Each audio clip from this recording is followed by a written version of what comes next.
So yeah, the last key point would be to not bind yourself that I shouldn't feel that way, I should feel that way, and so on. And whatever you notice initially, don't think that it shouldn't be there. Don't think that it's bad, it just is. And don't think that because of that it's final and you fucked. And avoid naming it and notice it. And then the third step of this little system I'm putting together for you right now would be to know that you can still, meaning you can still learn. We can be like unease, and we can still learn.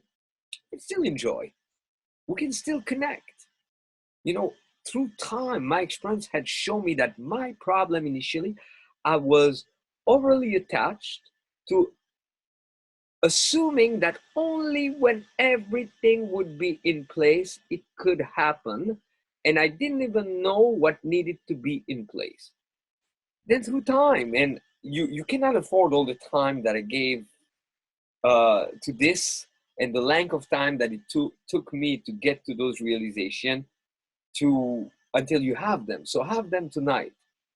I have realized that I sometimes really not feel like it.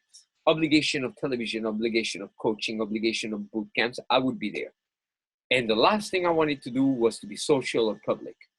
Then I would experience it physically. There would be some manifestation at the level of my emotions, my physique. I remember that one night, suddenly my back was off.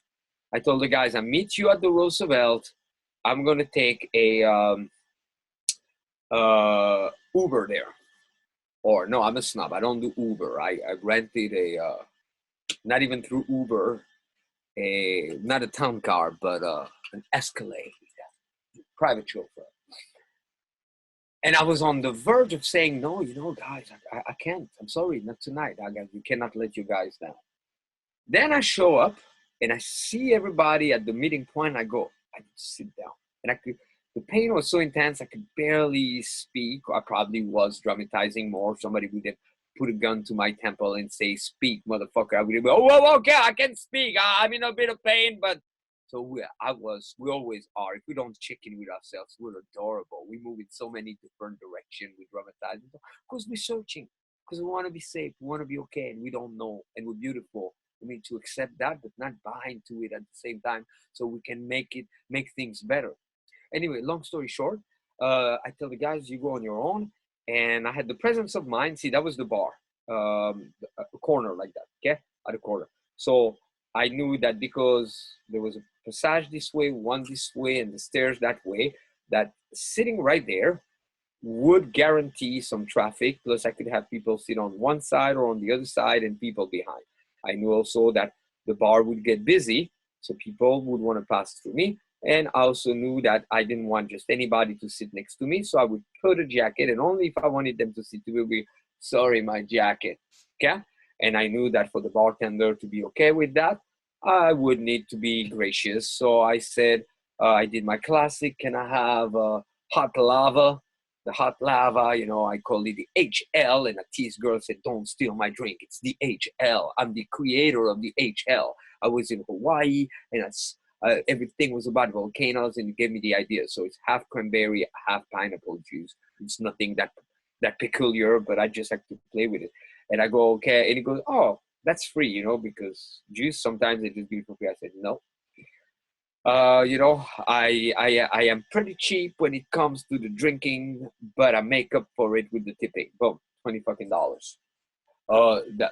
That's what I felt like giving. So $20 after that. And every time I wanted to refill, I was like, I'm good. It was just so it wouldn't go like, you've been sitting here for 20 fucking minutes. All you drank was pineapple and cranberry. Hello? And then suddenly, through a couple hours of enduring, calling the guys like that, saying, do it again. See that girl, but they go to her.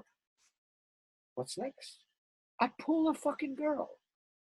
And she organizes the taxi back.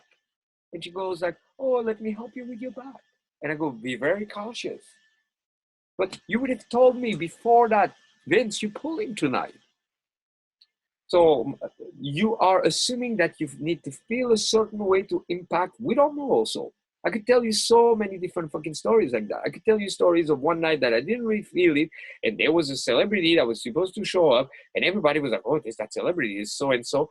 And then because I didn't really feel it, then I was like, "Ah, I'm not really. Yeah, I don't know. I'm not really feeling it tonight." They go, "I know, me too. Step aside." And I had conversation. I had a conversation with this famous writer, screenwriter once, when all my buddies were like prepared to pitch him and so on. And me, I just had a conversation because from the get go, I was like, "I'm not feeling it tonight, but it's a pleasure to meet you." And he go, I'm on the same page, you know. Your friends are aggressive. I know. They've been all night long. They were talking about you. I don't know much about you. Get real. Ultimately, get real.